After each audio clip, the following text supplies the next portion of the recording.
Okay, so in my recent Warframe tier list, I put Dagath into B tier. You know, a decent Warframe, but nothing all too special. Or so I thought, because now that she got her cool new deluxe skin, I took a second look at her and, well, I might have underestimated her a little bit. I'm talking hundreds of % of crit buffs, viral priming, and true damage, all while at the same time being almost untouchable. So, in this Warframe guide, we're gonna take an updated look at Dagath in 2026 with all the new upgrades and multiple strong builds. As always, big shout out to all these lovelies right here, and now let's go. Alright, given that it has been a hot minute since I last talked about Dagath, let's go over all of her abilities, starting out with her passive. And this one is actually really darn cool, because Dagath has a 35% chance, whenever she picks up a health or energy orb, to increase the effectiveness of said orb by plus 300%. This means that, statistically, every 4th orb that you pick up will give you 4 times as much health or energy than it would usually. That is very strong, and it has no cooldown whatsoever. However, and that is a really big one, this orb effectiveness scales multiplicatively with the orb effectiveness gained from yellow Archon Shards. This is incredibly good, and it means that you're probably never gonna have to worry about energy economy. By the way, this whole multiplicative scaling not only applies to yellow Archon Shards, it also applies to Energizing Shot, Mending Shot, and Restorative Bond. But I personally never use those 3 mods, so I'm gonna stick to the yellow Archon Shards. Ability number 1 is called Wyrd Scythes, and this one is pretty straightforward, very strong, and has great utility. When you press the ability button, Dagath will summon 7 spectral sickles that orbit around her in a circle for 1 second. During this 1 second orbit, they will expand outward a little bit, and once that second is over, they will fly outward and home in to nearby enemies that are in your line of sight. Whenever they make contact with an enemy, that enemy will take a little bit of damage, albeit not too much. However, they will also eat a guaranteed viral status effect per sickle. That is very great because it gives you AoE viral priming potential. But that's not all, because in addition to the viral priming, the enemies will also be slowed by 35% by default, going up to a maximum cap of 95% slow, which you achieve at 272% ability strength. Now, one more important thing to mention here is that while Wyrd Scythes does scale with ability range, the only thing that range does for this skill is it affects the radius to which the scythes expand in this first second of the ability. It does not do anything for how far they fly or which enemies they can target. This is a set 40-meter flight radius, and they can potentially target every enemy on screen. On top of that, these sickles also have infinite body punch through, so potentially one of them could hit multiple enemies at once. Overall, Wyrd Scythes is a great skill, and because it's cheap to cast, you're probably going to be spamming this quite a lot when you play Dagath. Skill number 2 goes by the name Doom, and this is a very cool one. When you activate it, you put a special status, the Doom status, on enemies in a 40-degree cone in front of you. These enemies will be visually highlighted, as you can also see in the background, they glow a little bit, and the special thing here is, if you deal damage to them, the following happens. Doomed enemies will record by default 35% of all the damage that you deal to them, and then after a 2-second delay, a spectral scythe will appear over their heads and strike them again for the recorded damage. This strike by the spectral scythe is true damage, meaning it bypasses any resistances. This 35% damage recording scales with ability strength, and it caps out at 100%. This would be at 286% ability strength. So, to put it very simply, Doom is just a nice type of debuff to the enemy that will lead to you giving them bonus damage. However, that's not it, because there is a nice synergy between Wyrd Scythes, your first ability, and Doom. See, when you cast Wyrd Scythes at a doomed enemy, then this will refresh the duration of Doom on the Doom target, but it will also spread Doom to all nearby enemies. This is a great tool to expand this Doom debuff to basically the entire room. Just one important thing you should know here, the bonus damage that you deal with these spectral scythes can steal kills from your weapons. So if you first hit the enemy with a weapon, and then the scythe takes them out, this is not registered as a weapon kill. This is important to keep in mind if you have any types of upgrades that require you to get weapon kills or kills in general in a specific way, then Doom might theoretically get in the way. I personally don't think it's a big deal, I just wanted to mention it. Let's now talk about ability number 3, Grave Spirit, and this is Dagath's bread and butter, I think the best ability in her kit. What Grave Spirit does is, when you activate it, then it will be on, and it will stay on, potentially forever, without draining energy or anything. You just tap the button and it is on. While the skill is on, you will gain a crit damage bonus to all your weapons, which is additive, so it kinda works like Vital Sense.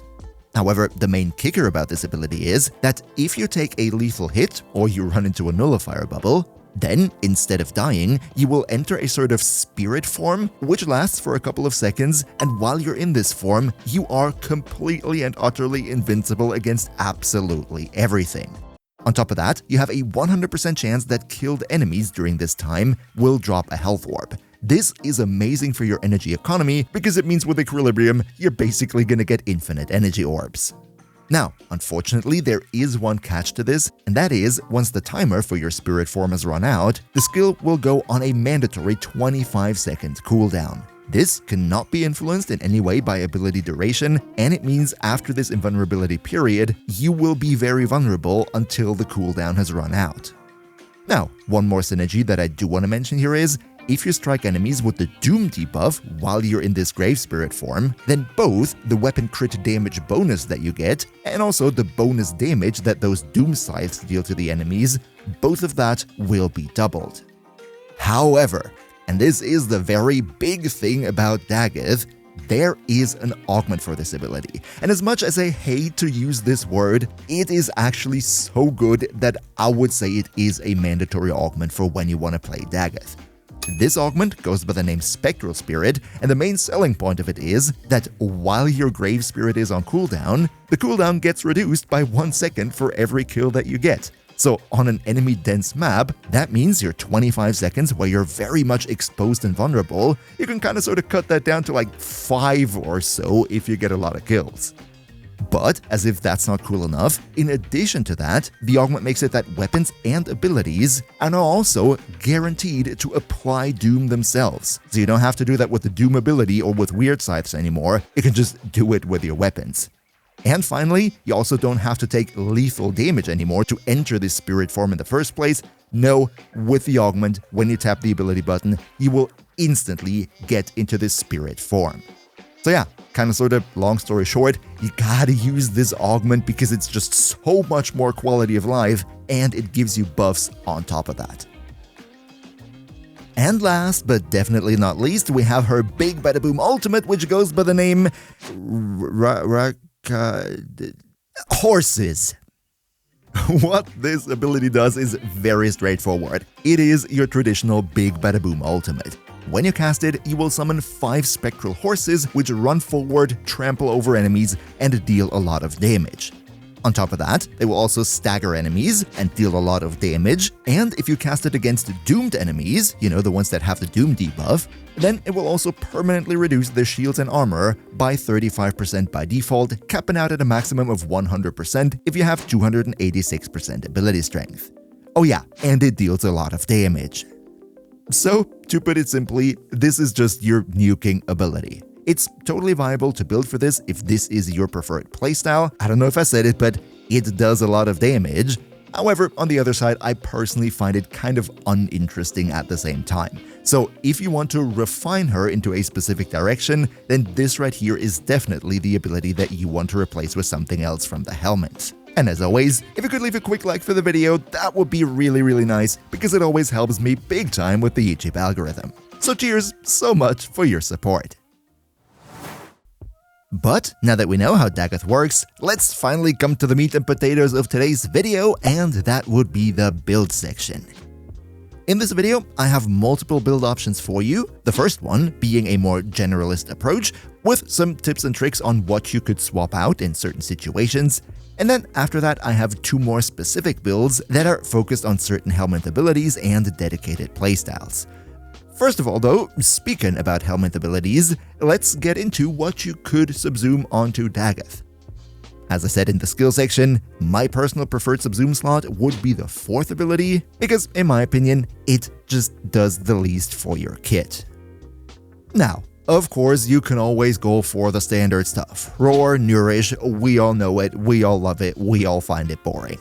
However, specifically on Dagath, there is one very popular build, and that would be incorporating Wrathful Advance.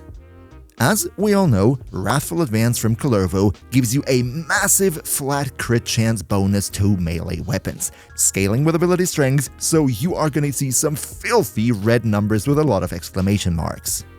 But the special thing with Dagath is that she also has the Doom debuff and the Spectral Form in her 3rd ability that doubles the whole thing, which overall massively increases crit damage on your weapons as well, also scaling with ability strength.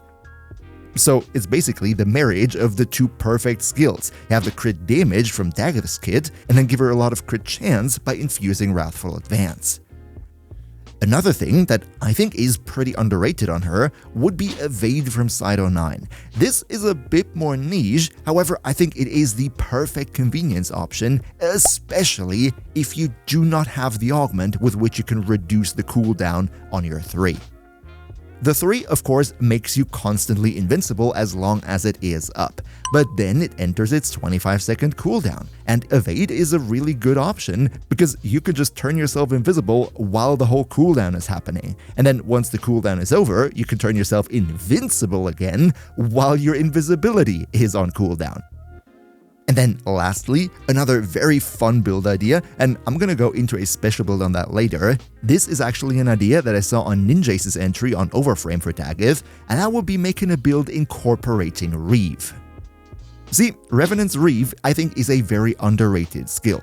It turns you into a sort of cloud wall, and when you pass through enemies like this, they lose a set percentage of their maximum health, so it deals scaling damage.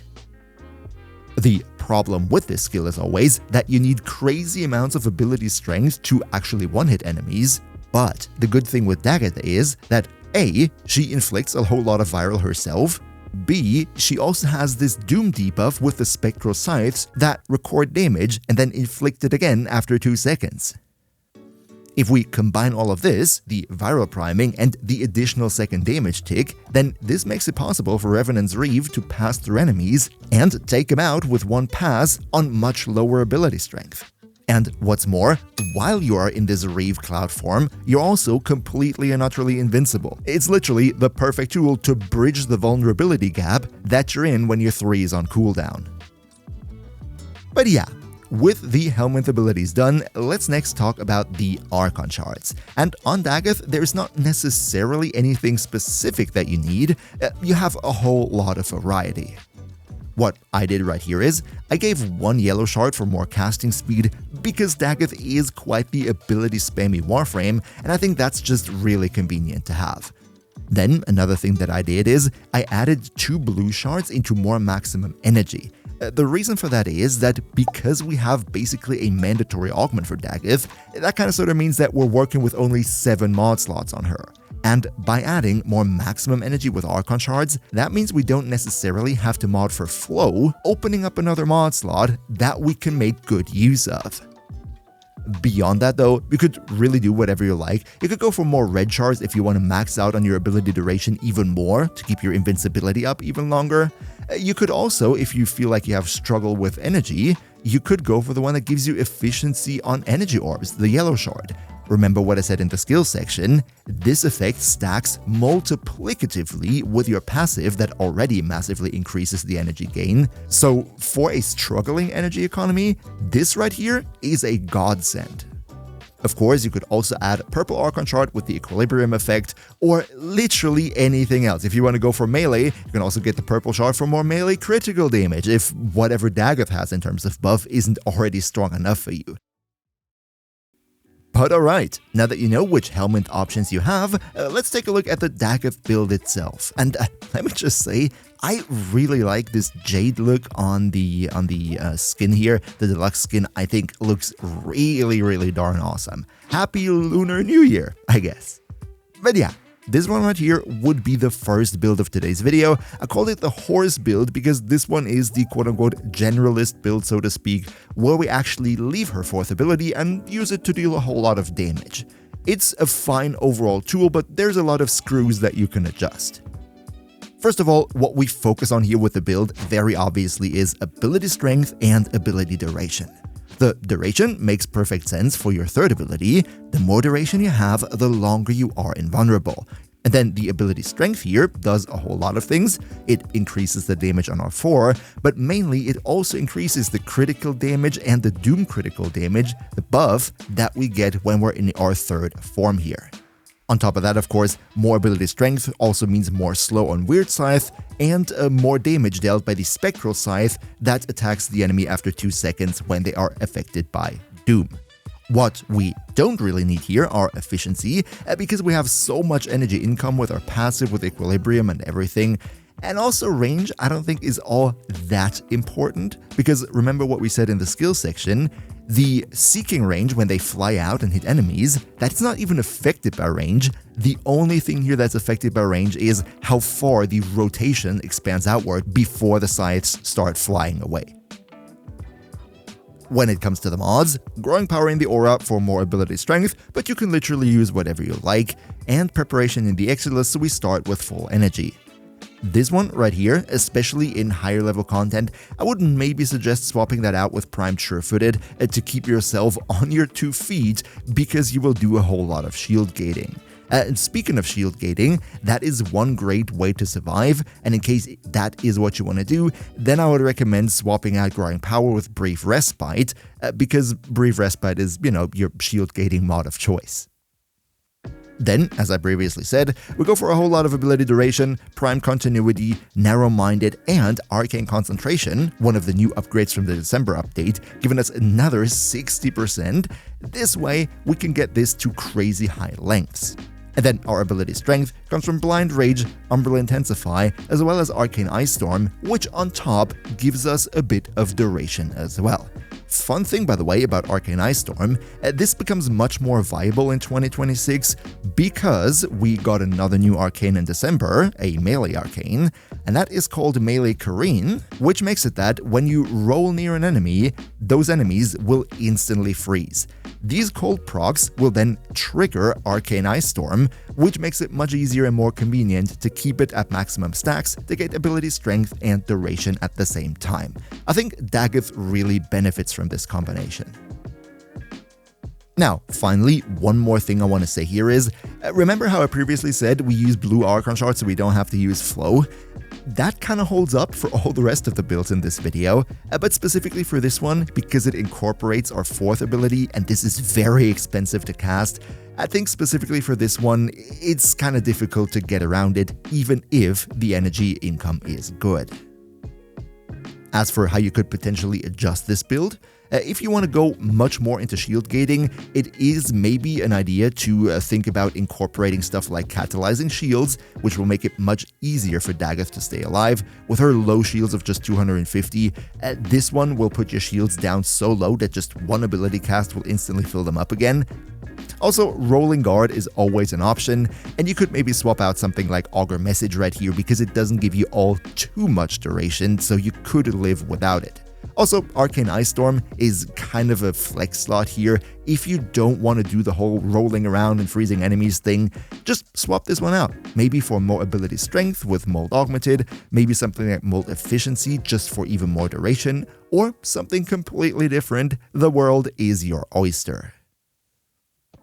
But now that we're done with the generalist build, let's take a look at the big bada boom red crit build, and that would be the one that incorporates Wrathful Advance from Kullervo. This right here would be it, and at first glance, there's nothing that changes all too much. Again, also here, the aura as well as the Exilus, they're flexible, use whatever fits your playstyle the most. Also for the Kullervo one, we're focusing on a lot of duration, but with this one, we want to have even more ability strength, because that means even more critical chance from Wrathful Advance. You see it right here, plus 300%, and also we get plus 300% critical damage on the melee as well. What changes about this build here is that we actually did throw out Primed Flow right here, because for Wrathful Advance, we don't need that much maximum energy, so it is okay to just rely on the Archon Shards. For the second Arcane here, because it is a very strongly melee-focused build, I went for Arcane Strike because it's always nice to have more attack speed and not have to mod that onto the melee weapon itself. And yeah, with this build, you probably also see it in the background, you're gonna deal some absolutely filthy red numbers. It's not fun anymore. Up next, let me also show you very quickly the Side 09 invisibility build, in case you want to go for maximum convenience. As you see, there's not really all that much that changes here. The only thing that I swapped out, I think, is the Arcane, where in this case, I use Arcane Hotshot to buff my weapons up even more. You could swap it out for literally anything else, and if you're wondering where the heat status effects come from to trigger this, you just use a companion that can inflict enemies with status chance, for example Diriga, my favorite option, with the Arc Coil Zaps, combine it with Manifold Bond so that Arc Coil inflicts all the status effects that are on the companion weapons as well, and then you use a companion weapon that has heat on it, like right here, the Volcax, and that makes it that the Arc Coil Zaps from Diriga inflict heat, and that counts as heat inflicted by abilities and will in turn trigger Arcane Hotshot for you completely passively. But now, last but definitely not least, let's also take a look at the Reeve build, which is very fun in my opinion. What I did here is, first of all, for survivability, I went fully into Shieldgate. We are invincible while we are in R3, and while we are in our Reeve, we're also invincible, so there's really not a lot of vulnerability that we have here, which makes it very easy to stay alive on just shield gating alone for those brief moments where our health bar is open. That's why we go with Brief Respite as well as Catalyzing Shields. Catalyzing Shields reduces our shields to 50, and Brief Respite turns energy spent on abilities into shields with 150% efficiency, meaning if we just cast our first ability that costs 38.75 energy, this will give us enough shield to max it out back to 50, which in turn will give us 1.33 seconds of full shield gating and vulnerability. Also here, in my testing, I didn't necessarily need Prime Flow, so I just left it out. But in contrast to the other builds, here I actually incorporate Stretch for a little bit more range, because Reeve, the width of this cloud wall that you see in the skill preview there as well, that width scales with ability range, and if you have it all too low, like at 34%, you're barely going to hit any enemies with it. So that is why at least Stretch is something that you should maybe have. Alternatively, what you could maybe also do is incorporate something like Cunning Drift in the Exilus, which gives you a little bit of extra range. It might actually, make a difference in practice. For the Arcanes, you can really use whatever you like. I decided to go for a lot of ability strength with this build because I wanted to make sure that even on low amounts of viral priming, my Reeve still reliably one-shots. But hey, if you have other preferences, you can totally do that. You could swap out Arcane Aegis as well. I used it to make the shield gating even more convenient. But, you do you. And if you haven't already, then definitely also check out my full Warframe tier list right here. Just ignore that whole B tier part with Dagath. Anyway, another massive shout out goes out to Niels V, Demon Lord Zell, Demon Emperor, Emperor Prime, Nos Linux Gaming, Turtle Pier, Ondakani02, Skyla Bowser, Mihawki, Socrates the Almighty Rat, Leo Morazaki, Shadow Lockhart, Han Tagas, Patrosator, Boomia1, Mr. Games Plays, Zave, Awendai, Azengen, Quax, Henrik5984, Blue Eagle 98, Hearthwield, and all other generous channel members for your continuous support. We see each other hopefully in the next one, and until then, as always, good loot.